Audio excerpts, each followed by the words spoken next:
Untuk teman-teman yang ingin mempromosikan bisnisnya atau mendukung YouTube ini, bisa menghubungi nomor gua yang ada di kolom deskripsi. Saya sudah bertanya bagaimana kondisinya karena dia meminta pergantian setelah adanya benturan keras di tendonnya.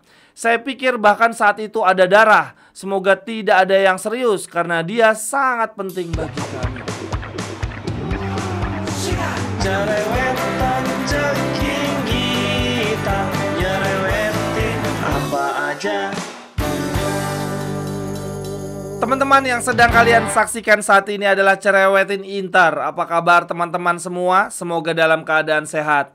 Seperti biasanya pasca pertandingan gue akan bacain statement-statement menarik dari sesi konferensi pers.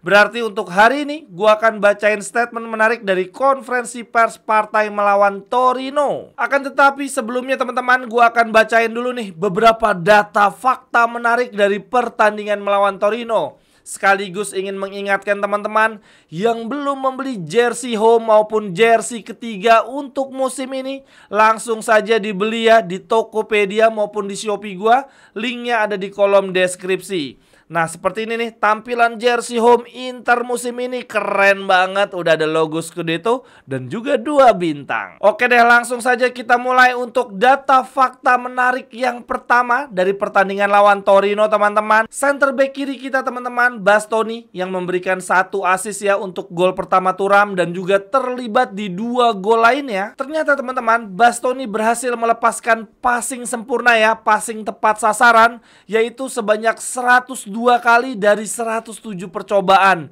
Cuma 5 yang meleset teman-teman. Nah, dari 102 passing tersebut teman-teman, 4 diantaranya menjadi peluang emas. Nah, di sini dituliskan bahwa Bastoni adalah pemain yang mampu menciptakan peluang emas terbanyak di partai melawan Torino dibandingkan pemain-pemain lainnya. Gokil, gokil.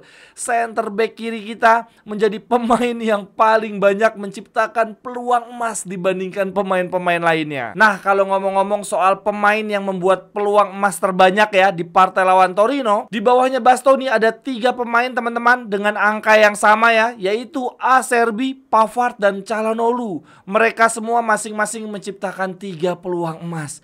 Wah, gila teman-teman.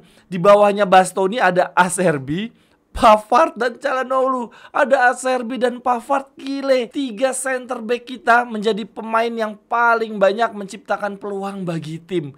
Ini tanda positif atau tanda negatif nih?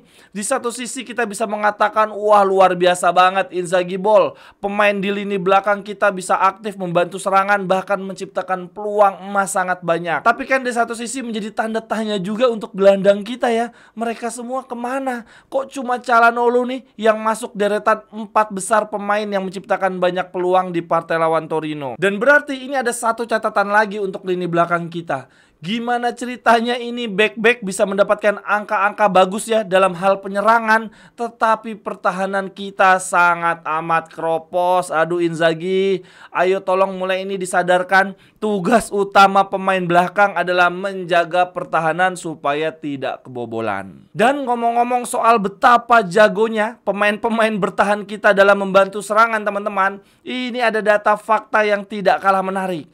Ternyata sampai dengan 7 giornata ini teman-teman, total pemain Inter telah membuat 10 assist. Nah, dari 10 assist ini 5 diantaranya dihasilkan oleh pemain bertahan, oleh back-back kita teman-teman. Lalu untuk lini lainnya, lini depan ya, striker cuma membuat 3 assist. Dan yang paling parah, gelandang kita cuma bikin 2 assist teman-teman.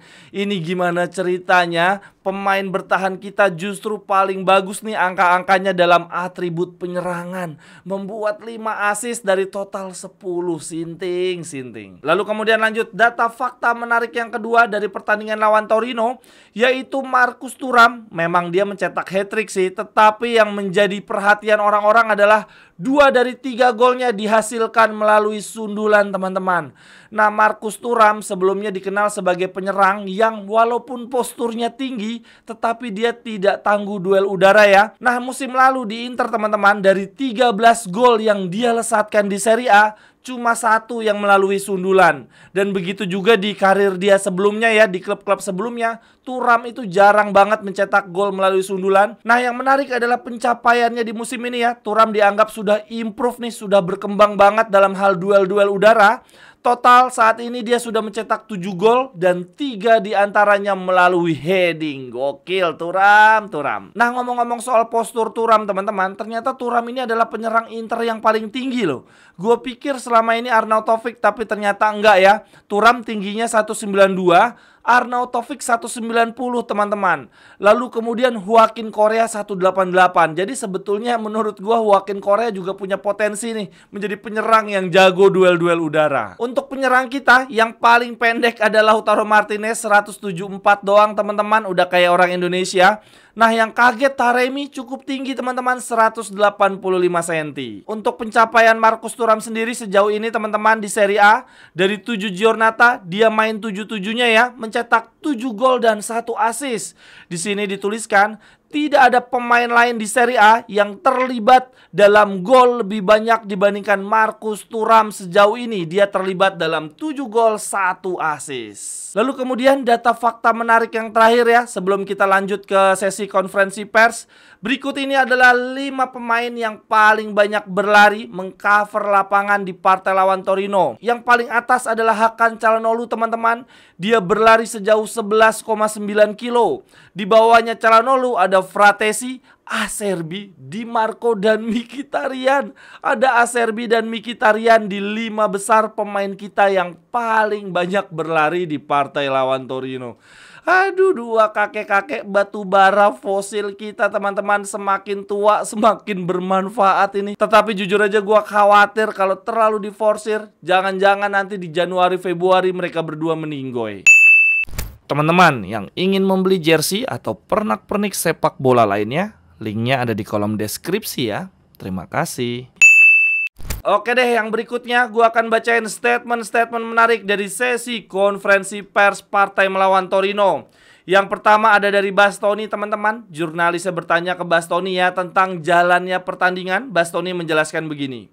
Setelah mencetak gol pembuka dan kemudian unggul 2 gol, seharusnya kami bisa membuat segalanya lebih mudah bagi pertandingan ini. Tetapi kami tidak sepenuhnya melakukan itu. Namun yang terpenting kami berhasil meraih kemenangan. Lalu kemudian jurnalisnya bertanya kepada Bastoni, apa pendapat Anda tentang rapuhnya lini pertahanan? Bastoni menjawab begini. Saya tidak bisa memberikan jawaban. Kami mengalami beberapa blackout kecil. Blackout tuh kayak pingsan gitu ya teman-teman. Memang akan lebih baik apabila kami bisa kill the game lebih awal.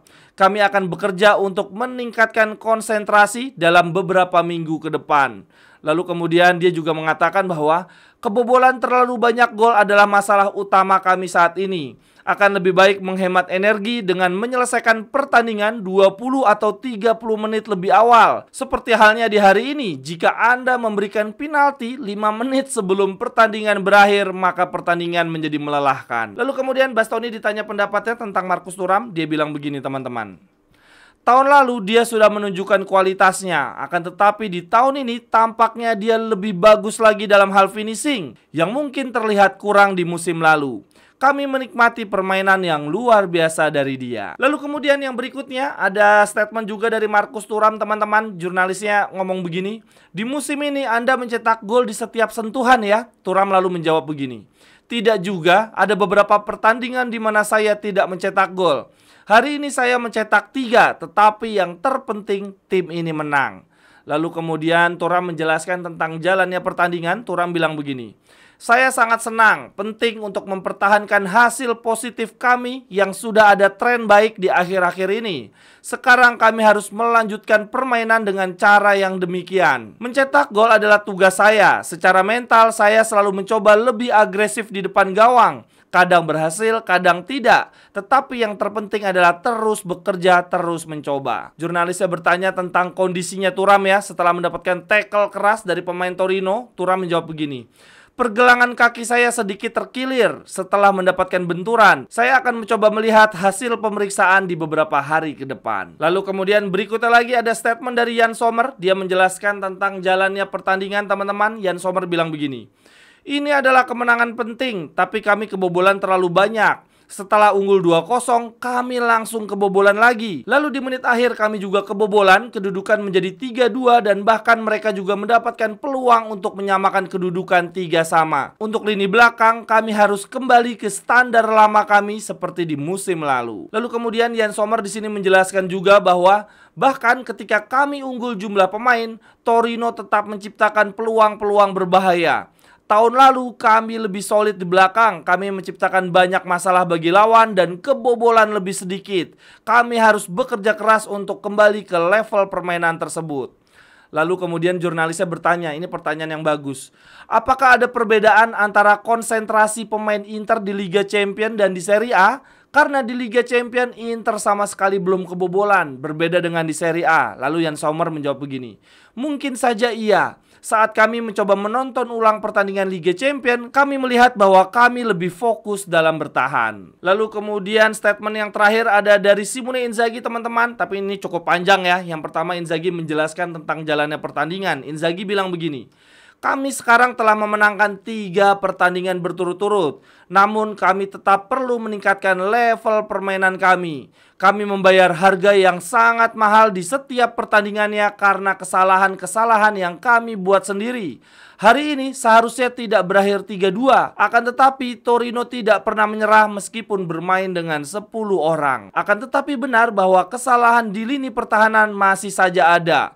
Pertandingan seperti ini tidak bisa berakhir 3-2. Kami bagus dalam penguasaan bola, akan tetapi saat kami kehilangan bola, kami tidak bekerja keras untuk merebutnya kembali. Lalu kemudian jurnalisnya bertanya ke Inzaghi, apakah Bastoni, Calhanoglu, dan Mkhitaryan adalah pemain tidak tergantikan di musim ini? Inzaghi menjawab begini, tidak demikian. Saya hanya berpikir bahwa mereka bisa mengatasi kelelahan mereka di jadwal pertandingan yang sangat padat. Namun pada dasarnya semua pemain berlatih dengan baik dan memberikan saya pilihan yang sulit. Lalu kemudian jurnalisnya bertanya ke Inzaghi tentang kondisi Thuram ya yang ditackle oleh pemain Torino. Inzaghi bilang begini, saya sudah bertanya bagaimana kondisinya karena dia meminta pergantian setelah adanya benturan keras di tendonnya.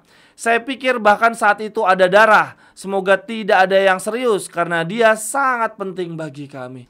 Aduh, jadi khawatir Thuram cedera teman-teman. Lalu kemudian yang terakhir jurnalisnya bertanya tentang Nicolo Barella, apakah siap bermain setelah international break? Inzaghi menjawab begini, saya belum melihatnya lagi selama 2 minggu terakhir, tetapi ada keyakinan bahwa dia siap bermain setelah diberikan kesempatan istirahat selama 1 minggu ke depan.